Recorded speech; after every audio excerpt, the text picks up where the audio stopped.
ഏതെങ്കിലും തരത്തിലുള്ള പ്രതിസന്ധി ഉണ്ടായാൽ ഇസ്രായേൽ സഹായം ചോദിച്ചു ചെല്ലുന്ന ഇടം അമേരിക്ക. വീണ്ടും ഒരു മധ്യസ്ഥനാകാൻ അമേരിക്കയോട് ആവശ്യപ്പെട്ടിരിക്കുകയാണ് ഇപ്പോൾ നെതന്യാഹു. പേടിക്കുന്നതാകട്ടെ പഴയ അറബ് എതിരാളികളായിരുന്ന ഈജിപ്തിനെയും. ഗസയുടെ ഭാവിയെക്കുറിച്ചുള്ള ലോകത്തിന്റെ ആശങ്കകൾ അവഗണിച്ച് ഗസ സിറ്റിയെ കീഴടക്കാനുള്ള നീക്കത്തിലാണ് ഇസ്രായേൽ. തുടരെയുള്ള ആക്രമണങ്ങൾക്ക് പുറമെ ഇസ്രായേൽ ഗസയിൽ വംശഹത്യ നടത്തിയെന്ന UN റിപ്പോർട്ടും പുറത്തുവന്നിരുന്നു. ഗസ സിറ്റി കൈപ്പിടിയിൽ ഒതുക്കാൻ ശ്രമിച്ചുകൊണ്ടിരിക്കുന്ന ഇസ്രായേലിന് ഇപ്പോൾ വെല്ലുവിളിയാകുന്നത് ഈജിപ്തിന്റെ പുതിയ നീക്കമാണ്. സൈനായ് പെനിൻസുലയിൽ ഈജിപ്ത് നടത്തിയ സൈനിക വിന്യാസത്തെ ഇസ്രായേൽ ഭയത്തോടെയാണ് നോക്കിക്കാണുന്നത്. സൈനായ് പെനിൻസുലയിൽ അടുത്തിടെ വർദ്ധിപ്പിച്ച സൈനികരുടെ എണ്ണവും വിന്യാസവും കുറയ്ക്കാൻ ഈജിപ്തിനോട് ആവശ്യപ്പെടണമെന്നാണ് നെതന്യാഹു അമേരിക്കയോട് അഭ്യർത്ഥിച്ചിരിക്കുന്നതും. അതിനായി അവർക്കുമേൽ സമ്മർദ്ദം ചെലുത്തണമെന്ന ഇസ്രായേൽ ട്രംപ് ഭരണകൂടത്തോട് ആവശ്യപ്പെട്ടെന്നാണ് റിപ്പോർട്ടുകൾ. സൈനായ് പെനിൻസുലയിൽ സൈന്യത്തെ വിന്യസിക്കുന്നത് 1979 കരാറിന്റെ ലംഘനമാണെന്നാണ് നെതന്യാഹുവിന്റെ ആരോപണം. ഇത് സംബന്ധിച്ചുള്ള ഒരു വലിയ പട്ടിക തന്നെ US സ്റ്റേറ്റ് സെക്രട്ടറി മാർക്കോ റൂബിയോയുമായി നടത്തിയ കൂടിക്കാഴ്ചയിൽ നെതന്യാഹു അവതരിപ്പിക്കുകയും ചെയ്തിരുന്നു. മിസൈലുകൾ സൂക്ഷിക്കുന്നതിനുള്ള ഭൂഗർഭ സൗകര്യങ്ങൾ, യുദ്ധവിമാനങ്ങൾക്കായി വികസിപ്പിച്ച റൺവേകൾ തുടങ്ങിയ സജ്ജീകരണങ്ങളെല്ലാം സൈനായ് പെനിൻസുലയിൽ ഈജിപ്ത് ഒരുക്കിയിട്ടുണ്ടെന്നും നിലവിലെ കരാറിന്റെ ലംഘനം ഇതുമൂലം ഉണ്ടാകാൻ പാടില്ലെന്നുമാണ് നെതന്യാഹു ആവശ്യപ്പെട്ടിരിക്കുന്നത്. എന്നാൽ ഇസ്രായേലിന്റെ അവകാശവാദങ്ങൾ നിഷേധിച്ച ഒരു ഈജിപ്ഷ്യൻ ഉദ്യോഗസ്ഥൻ അമേരിക്ക ഈ വിഷയം ഉന്നയിച്ചിട്ടില്ലെന്ന് ഊന്നി പറയുകയും ചെയ്തു. ഭീകര പ്രവർത്തനങ്ങൾ, കള്ളക്കടത്ത് എന്നിവയുൾപ്പെടെയുള്ള എല്ലാ ഭീഷണികളിൽ നിന്നും അതിർത്തി സംരക്ഷിക്കുന്നതിനാണ് പ്രദേശത്തെ സൈനികരുടെ എണ്ണം വർദ്ധിപ്പിച്ചതെന്നാണ് ഈജിപ്ത് വ്യക്തമാക്കുന്നത്. സിനായ് പ്രവിശ്യയിൽ കൂട്ടക്കുടിയേറ്റമുണ്ടായാൽ തങ്ങളുടെ സൈന്യത്തെ ശക്തിപ്പെടുത്തുമെന്ന് ഈജിപ്ത് ഇസ്രായേലിന് മുന്നറിയിപ്പ് നൽകി. അതിനായി 40,000-ലധികം സൈനികരെയാണ് നോർത്ത് സൈനായ് പെനിൻസുലയിൽ ഈജിപ്ത് വിന്യസിച്ചിരിക്കുന്നത്.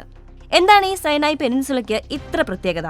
എന്താണ് ലംഘിക്കപ്പെടുമെന്ന് ഇസ്രായേൽ വാദിക്കുന്ന ആ ഉടമ്പടി? ഈജിപ്തിന്റെ വടക്കു കിഴക്കൻ ഭാഗത്ത് സ്ഥിതി ചെയ്യുന്ന ഒരു ത്രികോണാകൃതിയിലുള്ള ഉപദ്വീപാണ് സൈനായ് പെനിൻസുല. ഈജിപ്തിന് പരമാധികാരമുള്ള ഈ പ്രദേശത്തിന്റെ വടക്ക് ഭാഗത്ത് മെഡിറ്ററേനിയൻ കടലും കിഴക്ക് ഭാഗത്ത് ഇസ്രയേലും ഗാസ മുനമ്പും അതിർത്തി പങ്കിടുന്നു. 19-ാം നൂറ്റാണ്ടിന്റെ അവസാനത്തിൽ ഈ സൈനായ് പെനിൻസുല ഉൾപ്പെടെയുള്ള ഈജിപ്ത് ബ്രിട്ടീഷ് സാമ്രാജ്യത്തിന്റെ ഭാഗമായിരുന്നു. ഈജിപ്തിലെ ബ്രിട്ടീഷ് ഭരണം 1922 വരെ നീണ്ടു നിൽക്കുകയും ചെയ്തു. സ്വാതന്ത്ര്യമായപ്പോഴും ഈ തന്ത്രപ്രധാന മേഖല ഈജിപ്തിന്റെ നിയന്ത്രണത്തിലായിരുന്നു. 1967 ജൂണിലെ 6 ദിവസത്തെ അറബ് ഇസ്രായേലി യുദ്ധത്തിൽ ഇസ്രായേൽ സൈന്യം ഈ ഉപദ്വീപ് കൈവശപ്പെടുത്തിയിരുന്നു. എന്നാൽ 1979 ആ രാജ്യങ്ങൾ തമ്മിൽ ഒപ്പുവെച്ച സമാധാന ഉടമ്പടി പ്രകാരം 1982 സൈനായ് പെനിൻസുല ഈജിപ്തിന് തിരികെ ലഭിക്കുകയും ചെയ്തു.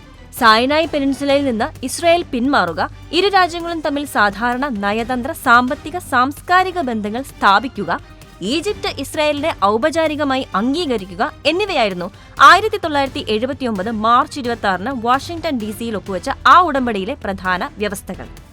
ഇസ്രായേലും ഏതെങ്കിലും ഒരു അറബ് രാഷ്ട്രവും തമ്മിലുള്ള ആദ്യത്തെ സമാധാന ഉടമ്പടിയായിരുന്നു അത്. എന്നാൽ 2022 നെതന്യാഹു സർക്കാർ അധികാരത്തിലെത്തിയതോടെ ഇസ്രായേലും ഈജിപ്തും തമ്മിലുള്ള സ്വരച്ചേർച്ചയ്ക്ക് ഇമ്പം നഷ്ടപ്പെടാൻ തുടങ്ങി. 2024 ഇസ്രായേൽ സൈന്യം റഫയുടെ ചില ഭാഗങ്ങളിൽ പ്രവേശിച്ചതോടെ ഇരുവരും തമ്മിലുള്ള ബന്ധം കൂടുതൽ വഷളായി.